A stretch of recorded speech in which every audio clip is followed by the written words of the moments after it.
The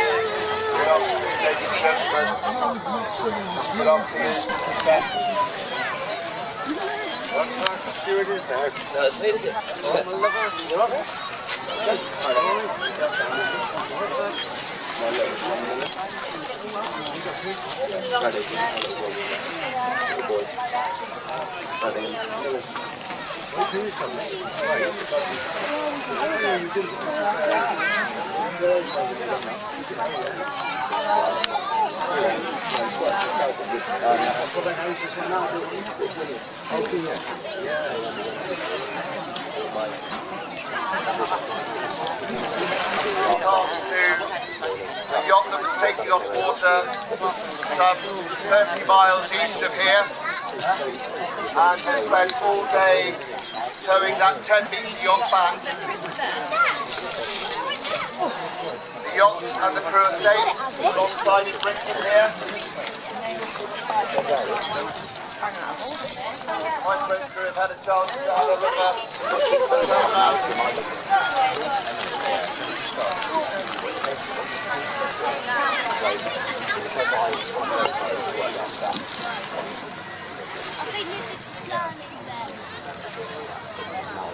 yeah, this one's coming in.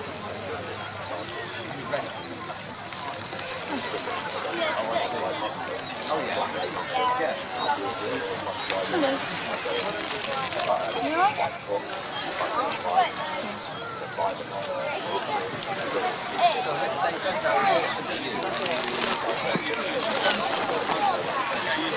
Just watching the D-class lifeboat approach the beach at the moment. It's just died now. Still waiting for the Coast Guard. See, ideally using the Torbay waters, able to get into absolutely anywhere around us. Are you sure? No, I'm still not sure.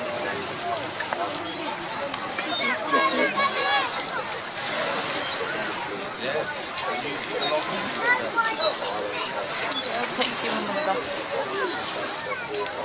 It's okay. We'll see you soon. Love you next week. Bye.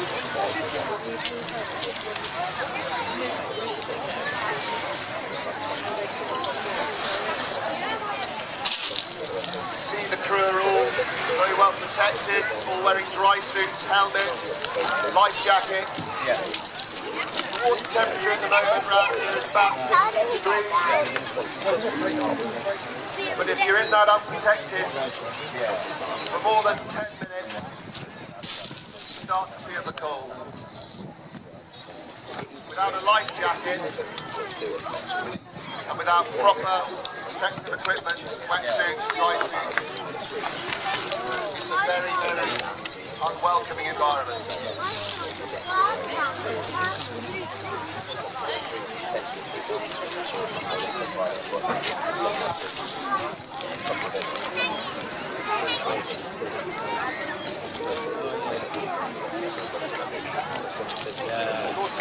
Also enjoy it in many, many ways. I think the important thing about it is that we all respect the water. And if we respect the water, then using the water for leisure as well as work well.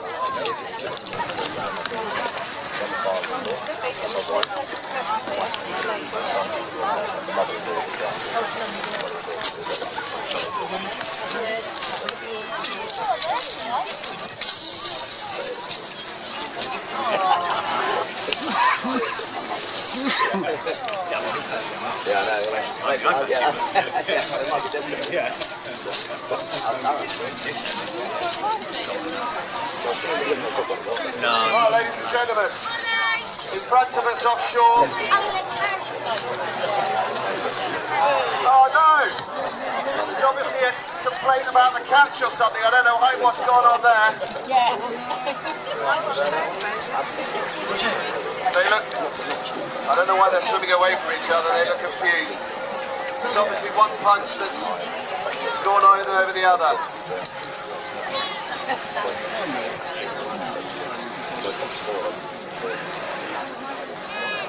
Looks like, I think they've been spotted.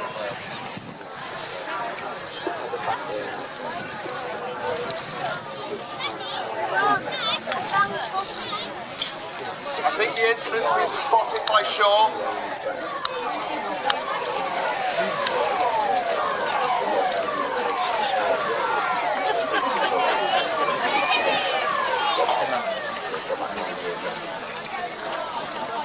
Siren that you can hear there is an indication that someone has reported an incident to the Coast Guard. The Coast Guard has got in touch with the launch authority at the lifeboat, and the launch authority has decided that it's important to launch a lifeboat. Two individuals who have gone overboard from their boat. The page has gone out, the lifeboats are now assembling down at the boathouse, and a warning has gone out to all those around the boathouse that the lifeboat is launched.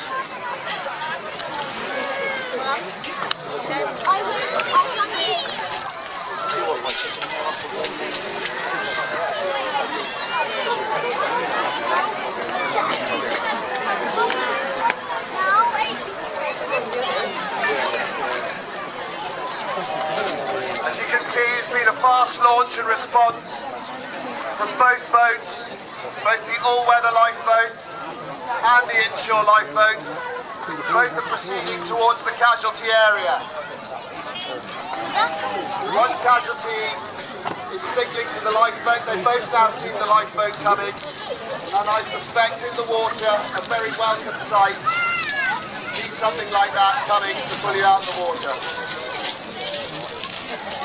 It looks like the all-weather boat has told the inshore lifeboat to look at the casualty that's closer in to the shore, and the all-weather boat has decided to recover the casualty that is slightly further away from the shore.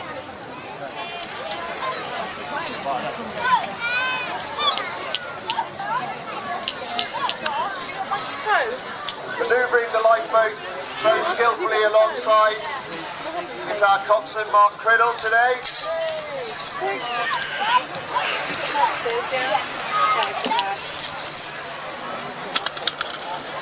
Casualty has been taken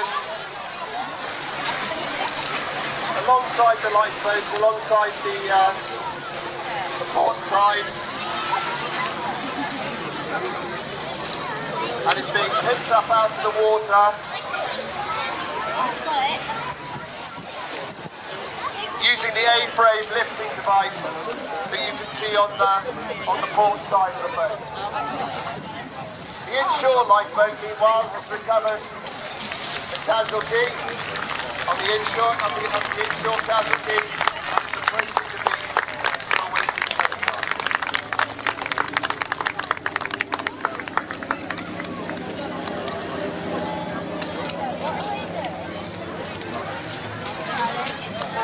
There's obviously a very close working relationship between the lifeboat and our Coast Guard team.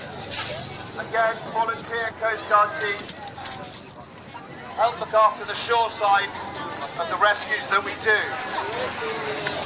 They're also cliff trained, so they do some excellent work in protecting down some fairly hazardous cliffs to people who cannot necessarily be recovered by sea.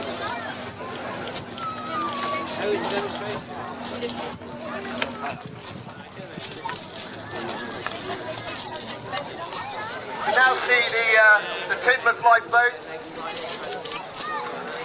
that's just rounded the breakwater. They're coming alongside the all-weather lifeboat. It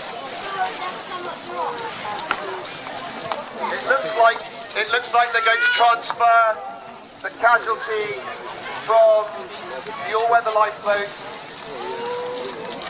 the Tidmouth lifeboat,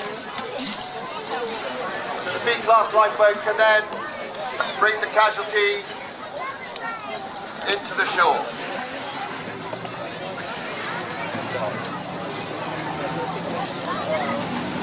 As I said, 35 knots top speed, very capable lifeboat, the B-class.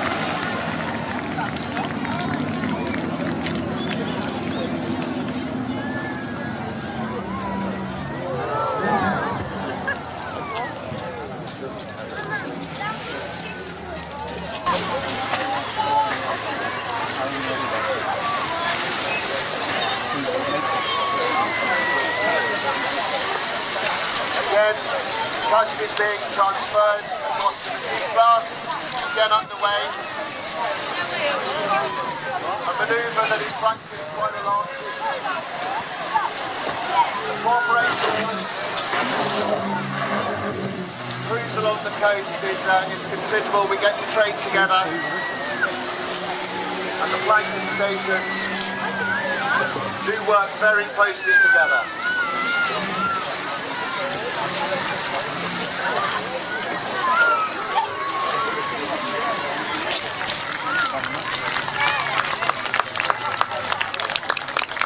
Again, safe and sound and into the hands of the Coast Guard.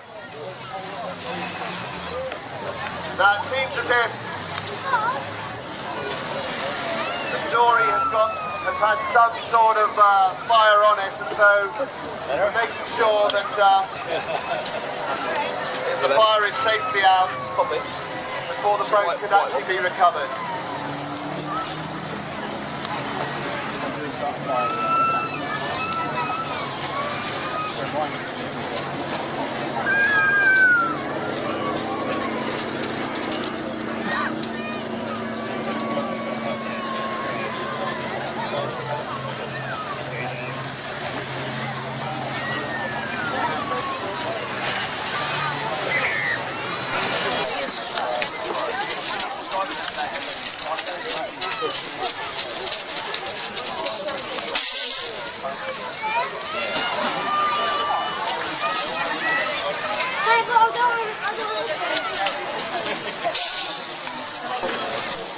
Fairly well protected kayaking there. Oh, it also looks like we've got someone else enjoying the water. Going quite fast. Enjoy the donut. Maybe not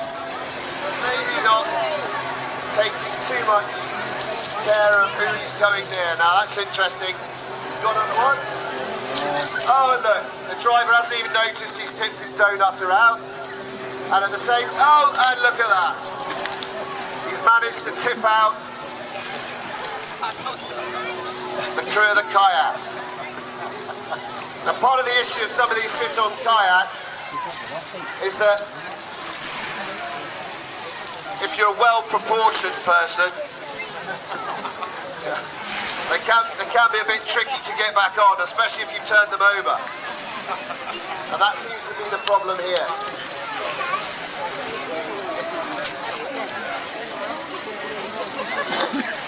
It looks like a call's gone out again. I don't think we need to put the sirens off again. It looks like a call's gone out again, and the inshore lifeboat has responded and is approaching the casualties in the water. You'll notice that the two crews in the bow position are pointing out with hand signals to the helm at the back where the casualty is. Again, this enables the helm to concentrate on positioning the boat to the casualty as best as they possibly can.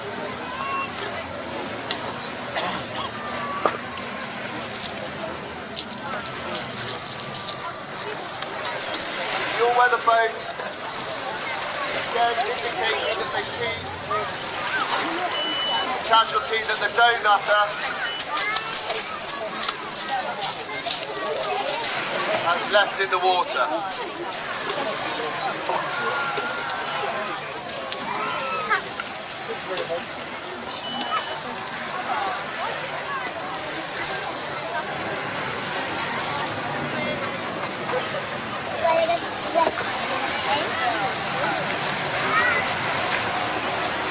The ILP has decided to recover kayak as well to ensure that there aren't any false alarms of people thinking that someone has come off a kayak by leaving it there. Recover the paddle as well for the same reason.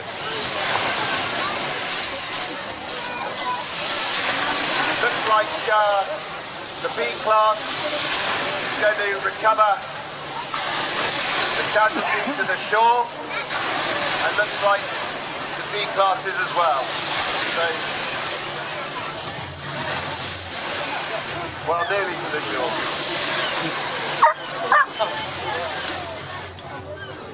And obviously people that don't know themselves. Again, might be a requirement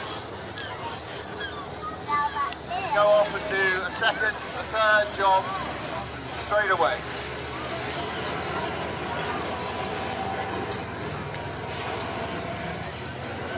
And it looks like the all-weather lifeboat has asked for a further transfer of the Atlantic. So it looks like that they're going to do an underway transfer of the dough-nutter casualty to the Atlantic.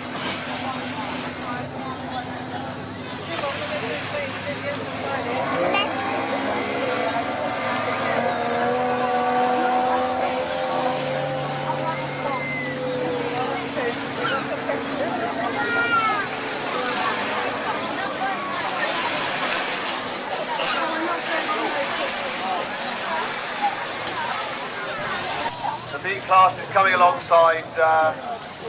They're running in together.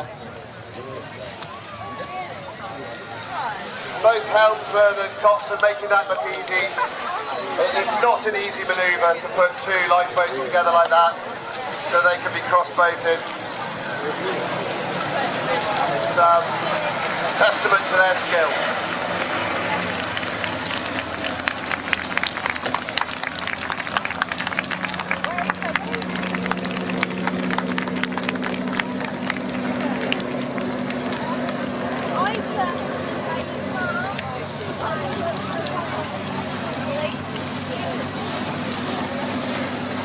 Out of the centre here, there's something else going on inside of the boat, yes, and it looks like the dory is running round there without any driver at all. It's just going round in circles. The driver that was on the dory is in the water, and the dory is now unmanned, just driving round. No tilt cords being used, so no.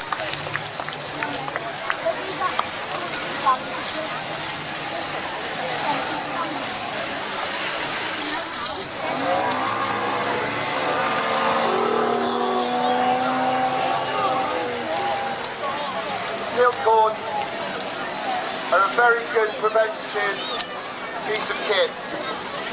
If you are using an outboard motor, if you do go over the side of your boat, it kills the power to the boat.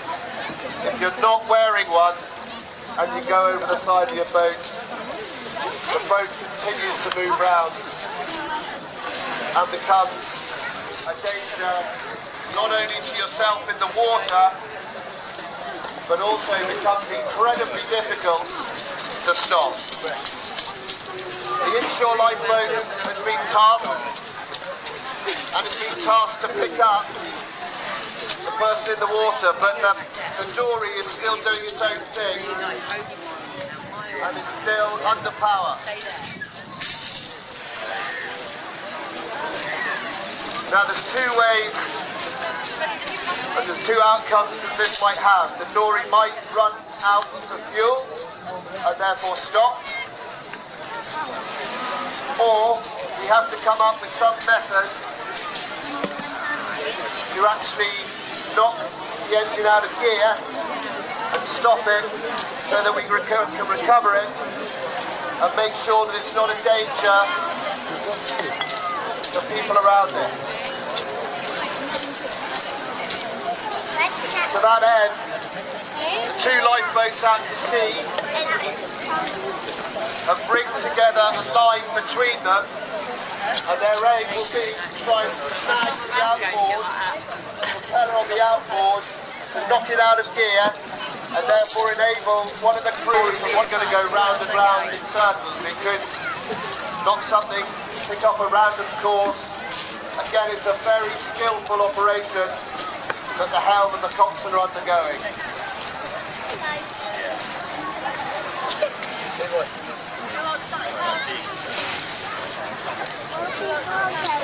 It's a precision job.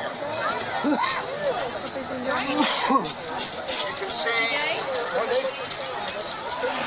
they've got a length of rope between them in the water. They've got to catch it, they've got to snag it, and it looks like they're succeeding.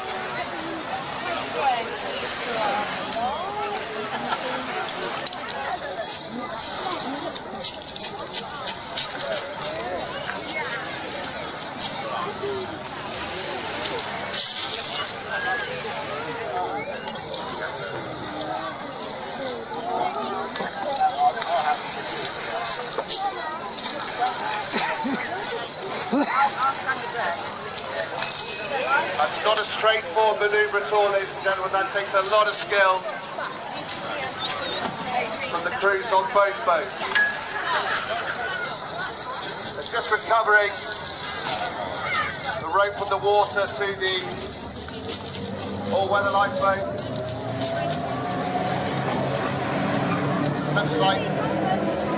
Looks like something's been put on the dory, and it's now the dory's back underway.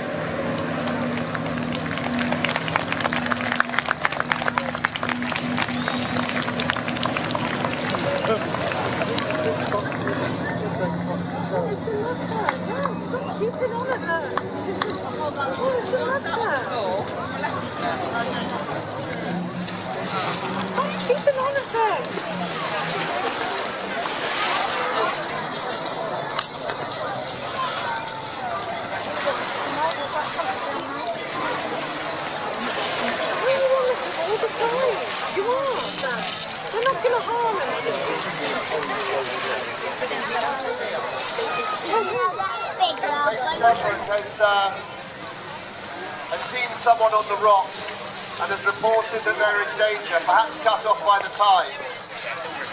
Again, we get a lot of people who perhaps inadvertently go for a walk somewhere and forget that the tide is coming in and needs to be lifted off the rocks. It looks like that's what has happened here. Again, ideally suited for the inshore waters that we have around Torbay, able to get into both low and high tide areas. The D-class is ideally suited for that job.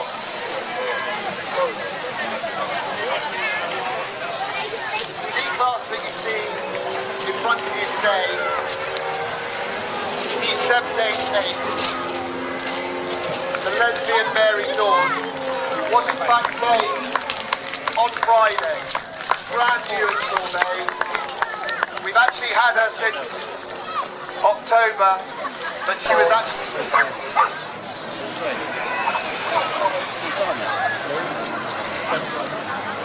Let's see if the timber lifeboat the large round on board, also brand new, one of our crews is driving the dory.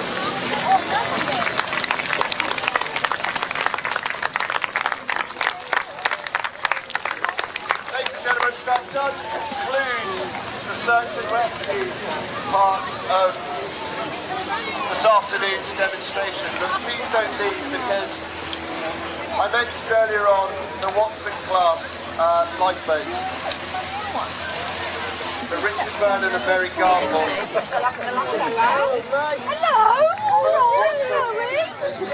Behind Torbay Lifeboat is in fact Richard Vernon and Mary Garble.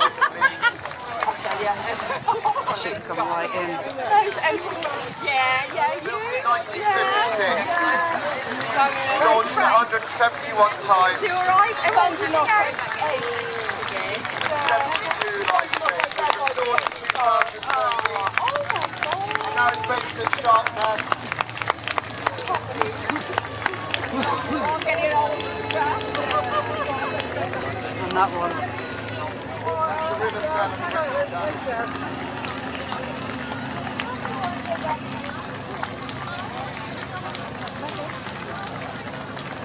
Down in the Mary Park House.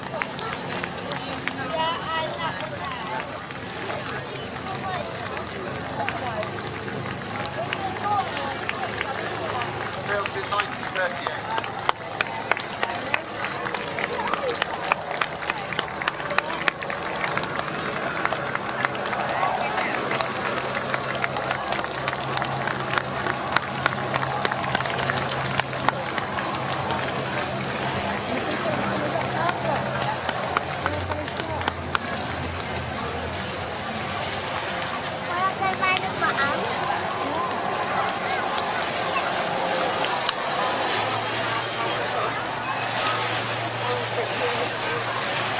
Moving up in the world.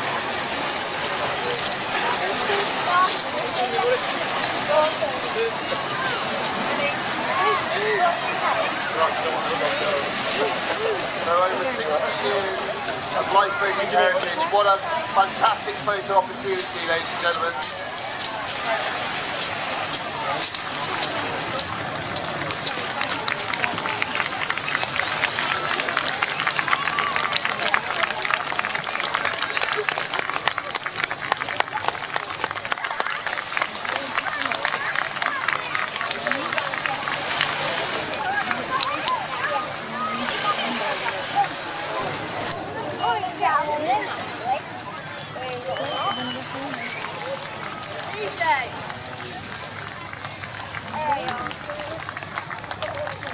Thank you, ladies and gentlemen, boys and girls. Let's have a big round of applause for all our lifeboat crew.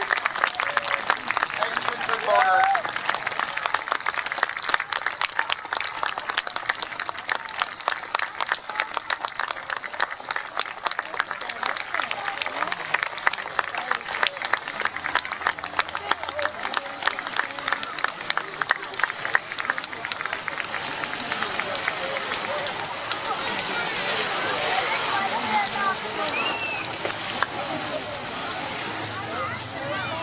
Ladies and gentlemen, that does conclude today's demonstration and display. Thank you all very much for coming. I know the weather's been kind to us, but I don't think we've seen quite so many people here for a search and rescue demonstration for quite a few years. So thank you all very much for coming now.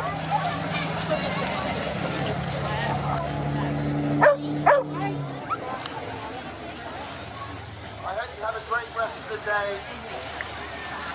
And if there's one message, it has to be, please, respect the water.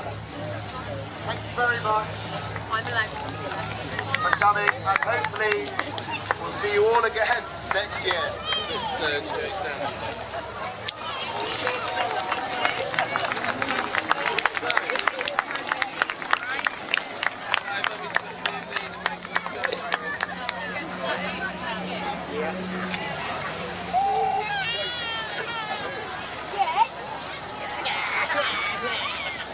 Because I'm getting one.